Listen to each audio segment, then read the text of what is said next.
Hello student, तो आइए आज की वीडियो में अपने सब पढ़ने वाले हैं कि कार्बनिक यौगिक का आईयूपीएसी नाम किस तरह से किया जाता है। तो आइए वीडियो को शुरुआत करते हैं। वीडियो को शुरुआत करने से पहले एक रिक्वेस्ट है कि अभी तक वीडियो को लाइक नहीं किया तो वीडियो को लाइक करें, चैनल को सब्सक्राइब करें और दोस्तों को साथ शेयर करें। और मैं बता दूं कि आईयूपीएसी जो नामकरण होता है वो दो चीज से मिलकर बना होता है, सफिक्स और प्रीफिक्स से। तो आइए बिना देर किए इस वीडियो को शुरुआत कर लेते हैं और जानते हैं कि सफिक्स और प्रीफिक्स क्या होता है। उसके बाद आईयूपीएसी नामकरण करना सीखेंगे। दोस्तों, इधर वन साइड लिए है प्रीफिक्स और इधर लिए है सफिक्स।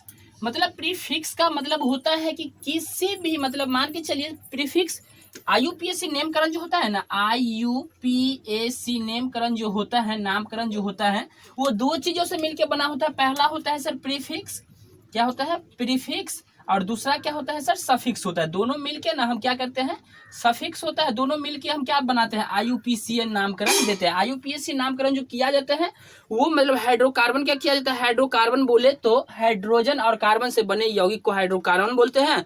बेसिकली इसी का आईयूपीएसी नामकरण किया जाता है। तो यहाँ प्रीफिक्स का मतलब पहले समझ लेते हैं और सफिक्स का मतलब भी समझ लेते हैं। प्रीफिक्स का हिंदी होता है सर पूर्व लगन और सफिक्स का हिंदी क्या होता है सर अनुलगन।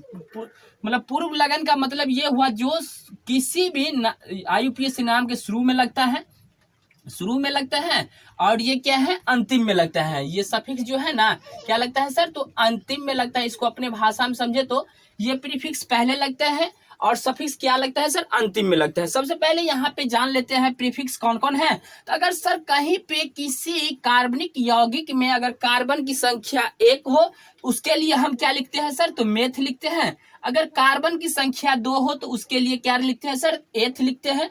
अगर कार्बन की संख्या 3 हो तो उसके लिए लिखते हैं प्रोप। अगर कार्बन की संख्या 4 हो तो उसके लिए लिखते हैं ब्यूट। कार्बन की संख्या कितना हो 5 हो तो उसके लिए लिखते हैं पेंट।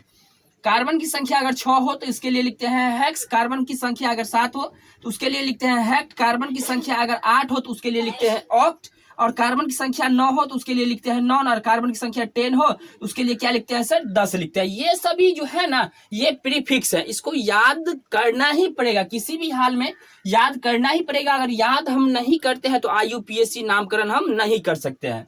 यहाँ पे इसको पूर्ण रूप से याद करना है कि अगर कार्बन की संख्या 1 रहेगा तो क्या लिखेंगे, अगर कार्बन की संख्या 5 रहेगा तो उसके लिए क्या लिखेंगे प्रीफिक्स। और इधर हम बाद में बात कर लेते हैं। यहाँ पे इधर दूसरा साइड लिखे हैं सर सफिक्स। तो सफिक्स को तो हिंदी में अनुलग्न बोलते हैं। ये अंतिम में लगता है। तो अंतिम में जो लगता है ना, तो यहाँ पे जो ना यहाँ पे मुख्य रूप से देखा जाता है क्या सर, कि मतलब कार्बन कार्बन जो है ना, कार्बन और कार्बन मतलब परमाणु है, इनके बीच में कौन सा बंधन है, कौन सा बंधन है। यहाँ पे देखिए एक लाइन खींचे हुए हैं, इसका मतलब है एक बंध है, मतलब एकल बंधन इसको हम बोल सकते हैं। ये इसके अगर एकल बंधन कहीं भी अगर कार्बन कार्बन परमाणु के बीच में एकल बंधन कहीं भी दिखे ना तो उसके अनुलग्न में मतलब अंतिम में क्या लगेगा सर, एन लगेगा। ये कौन सा समूह का हो गया, ये सर हो गया एल्केन समूह का। कौन सा समूह का हो गया सर, एल्केन समूह का। मतलब यहां से हम क्या क्लियर किए कि अगर कार्बन कार्बन परमाणु के बीच में ना एकल बंधन हो तो वो कौन सा समूह का हो जाएगा सर, तो एल्केन समूह का हो जाएगा। और इसके अंतिम में क्या लगेगा सर, तो एन लगेगा। अगर कार्बन कार्बन परमाणु के बीच डबल बॉन्ड हो, मतलब दुई बंध हो, याद देखते हो दो बंधन है ना, दो वो बंधन है, तो इसको बोलते हैं अंतिम में क्या लगाते हैं, इसका अनुलग्न क्या लगेगा सर, तो इन लगेगा, दीर्घी ई अन इन लगेगा।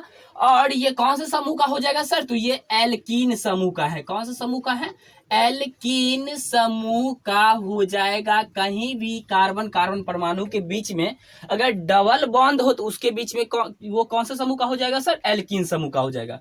उसके बाद कहीं भी हमको मिले ना कि कार्बन और कार्बन परमाणु के बीच में ट्रिपल बंध हो, मतलब 3 गो बंधन हो, तो उसके अनुलग्न में मतलब अंतिम में क्या लगेगा सर, आयन लगेगा। और ये कौन से समूह का हो जाएगा सर, तो एल्काइन समूह का हो जाएगा। हम जो भी बात था वो बेसिकली क्या है, एल्काइन समूह का हो जाएगा। कौन सा समूह का हो जाएगा, एल्काइन समूह का हो जाएगा। जो इसमें बेसिक सब बात थे ना उसको हम पढ़ लिए। सफिक्स और प्रीफिक्स, प्रीफिक्स और सफिक्स मतलब प्रीफिक्स तो 10 गो है और सफिक्स ओनली 3 है। मतलब इसको तो याद करना बहुत जरूरी है। इसमें मुख्य रूप से क्या याद करना है सर, बंधन को याद करना है। और बंधन मतलब एल्केन समूह में अंतिम में क्या लगता है सर, एन लगता है। एल्केन समूह में अंतिम में क्या लगता है सर, इन लगता है। और एल्काइन समूह में अंतिम में क्या लगता है सर, तो एन आयन लगता है। अब हम बात कर लेते हैं कार्बन परमाणु की। चलिए इसको क्या कर लेते हैं, मिटा लेते हैं, और कार्बन की अगर बात कर लेते हैं तो कार्बन की अगर हम पूछे कि सर इसकी परमाणु संख्या कितना है सर, तो 6 है। अगर और पूछे कि कार्बन की संयोजकता वैलेंसी कितना है सर, तो 4 है। कार्बन की वैलेंसी कितना है, ये एटॉमिक नंबर हुआ, और ये क्या हो गया, वैलेंसी हो गया। इसके लिए आप बोलिएगा कि सर कार्बन का वैलेंसी 4 कैसे आई, तो हमको पता ही नहीं है। तो इसके लिए सबसे पहले बात क्या जानना होगा कि कार्बन के अंतिम कक्ष में कितने इलेक्ट्रॉन है। मतलब इसके लिए बेसिकली क्या पढ़ना होगा, इलेक्ट्रॉनिक विन्यास। तो अगर उस पर भी वीडियो बनाए हुए हैं, अगर उसका वीडियो नहीं देखे हुए हैं, उसका वीडियो का लिंक वीडियो के डिस्क्रिप्शन में और आई बटन में भी मिल जाएगा, वहां से भी जाके देख सकते हैं।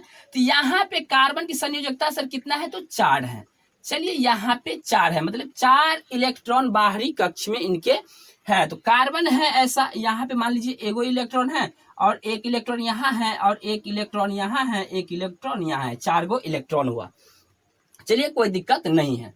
अगर मान के चलिए ये 4 इलेक्ट्रॉन है, और हाइड्रोजन इसके साथ, हाइड्रोकार्बन है तो हाइड्रोजन जुड़ेगा। हाइड्रोजन का अंतिम कक्ष में कितना इलेक्ट्रॉन, 1 इलेक्ट्रॉन होता है। तो 1 इलेक्ट्रॉन, यहाँ भी 1 इलेक्ट्रॉन है, यहाँ भी क्या है सर, 1 इलेक्ट्रॉन है हाइड्रोजन का, और यहाँ भी क्या है, 1 इलेक्ट्रॉन है। तो ये इसका हाइड्रोजन का अष्टक भी पूर्ति हो जाएगा, और हाइड्रोजन का मतलब कार्बन का अष्टक भी पूर्ति हो जाएगा, और हाइड्रोजन का मतलब हाइड्रोजन को अंतिम कक्ष में कितना होना चाहिए, 2 होना चाहिए। वो 2 पुराना चाहते हैं। या आप देखिए इसके बंधन लगाए, इसके साथ इसके किए, इसके साथ इसको बंध बनाए, इसके साथ इसको बंध बनाए। ठीक है, तो मतलब कहने का मतलब इसको सिंपली हम बोल सकते थे ये कार्बन से सटा हुआ है, ये कार्बन से क्या है सर, सटा हुआ है। तो इसको हम क्या लिख सकते हैं, यहाँ पे देखिए, अगर इसको लिख सकते हैं, तो यहाँ पे लिख सकते हैं क्या कि C1 है तो 1 लिखे, और CH क्या गो है सर, तो 4 गो है। तो चलिए C 4 गो लिख दिए। उसके बाद सबसे पहले बात एक चीज और समझ लेते हैं। चलिए ये हो गया। उसके बाद हम क्या करते हैं, अगर कार्बन 2 गो लेते हैं, मान लीजिए अगर कार्बन 2 गो लेते हैं, एगो आ एगो 2 गो, ठीक है, कार्बन 2 गो लिए, तो मतलब एक यहाँ पे इलेक्ट्रॉन है कार्बन का, और एगो यहाँ पे है। तो इसको कितना और चाहिए कार्बन को, तो 3 गो हाइड्रोजन चाहिए। तो 1 2 और 3, इधर 3 गो दे दिया, और एगो ये हो गया, 1 2 और ये कितना हो जाएगा सर, 3 हो जाएगा, 3 गो हाइड्रोजन हुआ। तो इसको हम लिख कैसे सकते हैं, तो इसको हम लिख सकते हैं सर ऐसे कि मान लीजिए C है ना, यहाँ पे H कितना है सर, 3 है। उसके बाद बंधन है, सिंगल बंधन है, C फिर 1 है, और H कितना है सर, तो H 3 है। मतलब इसको हम सिंपली कहे तो ये कितना है सर, 2 गो कार्बन हो गया। कितना कार्बन हो गया सर, 2 गो कार्बन हो गया, और सिंगल बंधन है। तो 2 कार्बन के लिए क्या लिखते हैं, यहाँ पे प्रीफिक्स में देखिए, तो 2 कार्बन के लिए लिखते हैं सर एथ लिखते हैं। तो यहाँ पे क्या हो जाएगा, एथ हो जाएगा। एथ लिखे, उसके बाद प्लस क्या, प्रीफिक्स क्या लगाएंगे, सफिक्स क्या लगाएंगे, तो सफिक्स लगाएंगे। जब सिंगल बंधन है, एकल बंधन है, तो उसके लिए क्या लगाते हैं सर, एन लगाते हैं। तो प्लस में हो जाएगा एन। तो यहाँ पे जब इसको हम प्रोनाउंसिएट करते हैं इकट्ठा करके, तो यहाँ पे देखिए एथ है, आप प्लस में एन किए, तो क्या हो जाएगा सर, एथेन हो जाएगा। क्या हो जाएगा, एथेन हो जाएगा। इस प्रकार से क्या किया कि C2H6, इसको ऐसे भी लिख सकते थे ना, कार्बन 2 को है तो C2H6 का अगर हमसे पूछे कि IUPAC नेम क्या है, तो यहाँ पे हम बोल सकते हैं सर एथेन है। अगर हम ऊपर वाला का बात करें तो इसको हम लिख सकते हैं, क्या लिख सकते हैं सर, CH4 है ना, CH4 हाइड्रोजन कितना है सर, 4 गो है, और कार्बन कितना है, 1 है। तो इसके लिए हम देखिए सबसे पहले प्रीफिक्स लिखते हैं। इसके लिए प्रीफिक्स क्या लगेगा, तो यहाँ कार्बन 1 है तो इसके लिए लगेगा सर एक मेथ लगेगा। क्या लगेगा सर, मेथ लगेगा। उसके बाद अगर यहाँ पे क्या है, 1 है ना, मतलब हाइड्रोजन 1 है, और यहाँ पे क्या हो जाएगा, प्लस में एन हो जाएगा, सिंगल बंधन है तो एन लगेगा। तो इसका मतलब होगा कि इसको प्रोनाउंसिएट किया तो क्या लगा सर, मेथेन बन गया। क्या बना, मेथेन बन गया। मतलब अगर हम बोले तो CH4 का IUPAC नाम क्या हो जाएगा सर, तो मेथेन हो जाएगा। उसके बाद अगर हम बात करें, चलिए अब क्या करते हैं कि मान लीजिए 2 गो कार्बन है, ठीक है, 2 गो कार्बन लिए, और उसके बीच में क्या किए सर, डबल बॉन्ड दिए, मतलब डबल बंधन, 2 गो बंध लगाए। ये डबल बंध से जुड़ा हुआ है, तो इसको कितना चाहिए सर, 4 चाहिए। तो एगो तो यहाँ है, एगो यहाँ है, तो 2 गो हो गया। इधर एगो है, इधर एगो है, तो इसको अब 2 गो चाहिए, या तो इधर लगा दे या इधर लगा दे। ये चाहे तो मन करे तो 2 गो यहीं पे लगा दे, जिधर से मन करे 2 गो हाइड्रोजन को लगा देंगे। तो मान लीजिए कि ये एगो हाइड्रोजन हम यहाँ पे लगाएं, और एगो हाइड्रोजन यहाँ पे लगा दिए, इसमें भी 2 गो चाहिए, यहाँ पे एगो हाइड्रोजन लगा दिए, एगो हाइड्रोजन यहाँ पे लगा दीजिए। तो ये क्या बन गया, तो यहाँ पे इसको हम लिख सकते हैं क्या सर, C और H कितना है सर, 2 है। इसके बीच में कौन सा बंधन है सर, द्वितीय बंधन है, डबल बंधन है, और इधर भी हो जाएगा CH2। चलिए अगर हम बात करें इसका IUPAC नाम का, तो क्या हो जाएगा IUPAC नाम, यहाँ पे देखिए अगर हम प्रीफिक्स पहले बोले तो कार्बन क्या है, एगो दूगो है कार्बन, तो कार्बन 2 के लिए क्या लिखते हैं सर, तो एथ लिखते हैं। चलिए यहाँ पे एथ लिख दिए, उसके बाद लगाते हैं प्लस, और ये प्लस लगाना नहीं है, सिर्फ यहाँ पे समझने के लिए हम बता रहे हैं, आप तो डायरेक्ट ही बना सकते हैं कि इसका आईयूपीएसी नाम क्या होता है। अब यहाँ पे देखिए डबल बॉन्ड है, तो डबल बॉन्ड है तो यहाँ पे देख लीजिए ना, डबल बॉन्ड है तो डबल बॉन्ड के लिए क्या लिखते हैं सर, इन लगाते हैं। सफिक्स क्या लगाते हैं सर, इन लगाते हैं, तो इन लगाए, और इसको जब हम प्रोनाउंसिएट किए तो यहाँ पे देखिए ना, एथ क्या है, इसके लिए एथ लिखते हैं ना, कार्बन 2 है तो इसके लिए एथ लिखते हैं, एथ प्लस इन, एथीन क्या हो जाएगा सर, एथीन हो जाएगा। क्या हो जाएगा सर, एथीन हो जाएगा। क्या हो जाएगा, एथीन। इसका मतलब है इसका आईयूपीएसी नाम क्या हो जाएगा सर, एथीन हो जाएगा।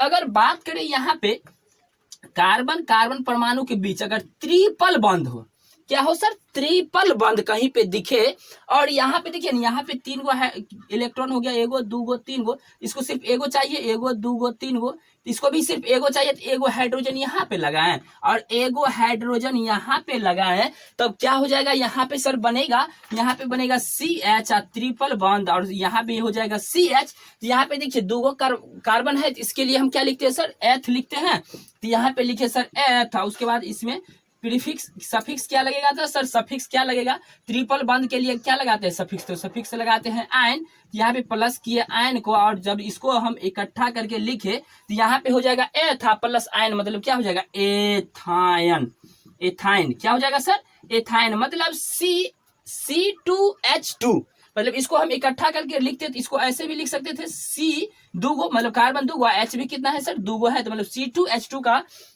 आईयूपीएसी नाम क्या हो जाएगा सर, एथाइन हो जाएगा। अगर मान के चीज लीजिए कि यहाँ पे स्ट्रक्चर में हमको नहीं दे और सीधे पूछ दे कि मतलब इसका हमको आईयूपीएसी नाम, अब डायरेक्ट में हमको ऐसे करके बोल देता कि CH4 का आईयूपीएसी नाम बताइए, CH4 का आईयूपीएसी नाम बताए, तो यहाँ पे हम कंफ्यूजन होते, करिए यहाँ पे तो बंधन नहीं दिख रहा है कि कौन सा बंधन है, तो यहाँ तो हमको प्रीफिक्स क्लियर नहीं हुआ, तो उसके लिए हम एक एक समूह का, एल्केन समूह का यहाँ पे समान सूत्र क्या होता है, एल्केन समूह का समान सूत्र से पकड़ेंगे, है ना। एल्केन समूह का समान सूत्र होता है सर CnH2n, अब +2 लगता है, इसका क्या लगता है CnH2n +2। और एल्कीन समूह की अगर हम बात करें तो एल्कीन समूह का समान सूत्र होता है सर CnH2n, और एल्काइन समूह का सर होता है, एल्काइन समूह का समान सूत्र क्या होता है सर, तो CnH2n-2, जहां पे सर n क्या हो जाएगा 1 2 3, मतलब ये कार्बन की परमाणु की संख्या हो जाएगा, और कार्बन के परमाणु की संख्या ही हाइड्रोजन की परमाणु की संख्या को क्लियर करेगा। तो यहाँ पे लीजिए ना, अगर कार्बन यहाँ पे देख लीजिए, यहाँ पे अगर एक हम लिए हैं, कार्बन क्या है, एगो है, तो H कितना हो जाएगा, अगर देखिए इस पे बैठेगा CN, मतलब CN यहाँ पे देखिए ना, C अगर एक लिए हैं तो H कितना हो जाएगा 2 गुने 1, अब प्लस में कितना है सर 2 लगाया है तो 2, तो यहाँ पे देखिए CH 2 गुने 2, तो मतलब यहाँ पे हो जाएगा CH4। अच्छा अब यहाँ पे समझ में आया, ओ इसका मतलब ये कौन सा समान सूत्र का है सर, ये एल्केन समूह का मतलब ये सूत्र है एल्केन समूह का, तो इसका हमको नामकरण लिखना होता है, तो कार्बन एगो है, इसके लिए क्या लिखते हैं सर, मेथ लिखते हैं, और हाइड्रोजन कितना है, मतलब ये कार्बन एक है, और कौन सा समूह का है सर, तो एल्केन समूह का है, और एल्केन समूह का मतलब है क्या, उसके अंतिम में क्या लगेगा सर, N लगेगा, इसका मतलब क्या हो जाएगा सर, इसका नाम हो जाएगा एथेन। इस प्रकार से क्या किया कि हम मतलब कार्बनिक यौगिक का आईयूपीएसी नाम करना सीख गए। अगर वीडियो पसंद आए तो वीडियो को लाइक करें, चैनल को सब्सक्राइब करें, दोस्तों के साथ शेयर करें, और फिर मिलते हैं ऐसे ही इंटरेस्टिंग वीडियो के साथ नेक्स्ट वीडियो में। तब तक के लिए धन्यवाद।